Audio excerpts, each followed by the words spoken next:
Hey friends, it's Jack down here at Backcountry Wine Bar. Today's Thursday, April 24th, which means that tomorrow is Friday night flights. So I just wanted to go over what we're going to be doing tomorrow for you.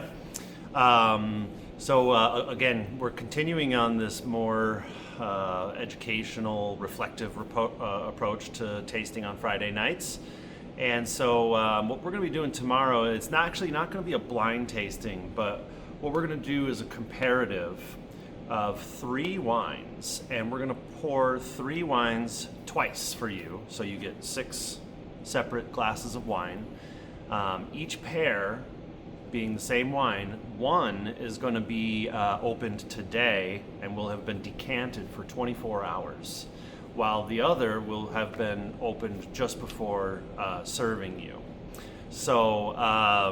So the idea is to see how oxygen affects wine. You know, we have this discussion a lot about how, like, we'll open a bottle of wine, it's a little tight, maybe a little wonky, and then, 12 hours later, next day, something like that, all of a sudden it has blossomed, it's opened up, it's changed in a lot of ways, it's become more interesting, more relaxed.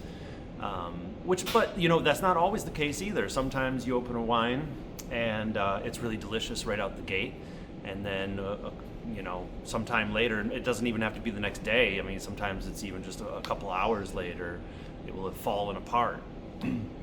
We see this a lot in cheaper wines, and we see it a lot in well-aged wines.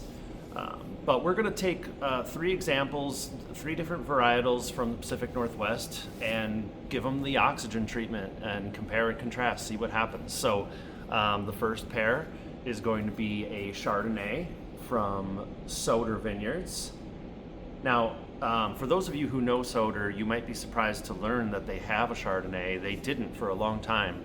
They bottled a Chardonnay under their side project, which was called North Valley, but North Valley has moved on. James Cahill is now independent from Soder, and so Soder switched over to doing a Chardonnay under their own label in 2021. This is the 2021, so this is the inaugural vintage of Soder Chardonnay.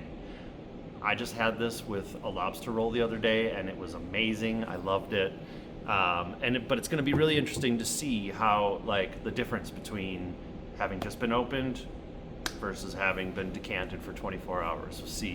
We'll compare and contrast the difference. Now, of course, we're going to do this to a Pinot. So we had to think about and choose a Pinot wisely, as far as something that we thought was going to have a pretty dramatic change over the course of a day with oxygen. And so what we came up with is the Lorraine from Domaine Drouhin. Of course, this is one of the most iconic bottlings of Pinot Noir in the Willamette Valley, and it's one that really is designed for the long-term cellar. So usually those are the types of wines that benefit the most from age, or from airing out. The idea being that the decanting period is almost like a surrogate for the aging process. So if you open a wine and you're like, oh shoot, this is too young, I should have aged this longer, then decanting for an extended period of time is your best bet at that point. And it's open now, you can't recork it and put it back in the cellar, but you can put it in a decanter and let it air out for a while, and that will often help it relax and soften up the tannins and let the aromatics kind of evolve and blossom. So it'll be interesting to see how this one works with having been open for a day. And then finally, we want to do, a Cabernet.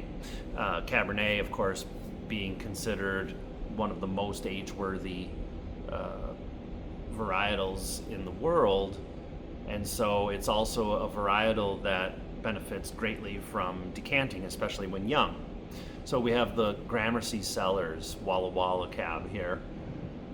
A beautiful wine, even when you just pop and pour it. And this one has a little bit of age on it already. So this is kind of the test here, is that, like, from a 2018, 7 years of age on this. Does it need oxygen? Does it need to be decanted, or is it better to just pop and pour something like this?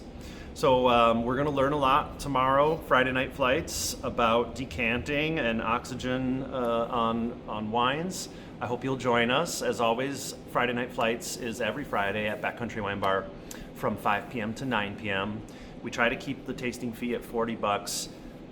This is $210 worth of wine. Well, $420 actually, because we're opening 2 bottles of each for you.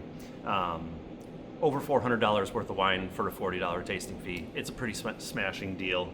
And of course, we always have some snacks to share, and we always have a DJ. Tomorrow, the DJ is going to be Jesse Sugar Moore.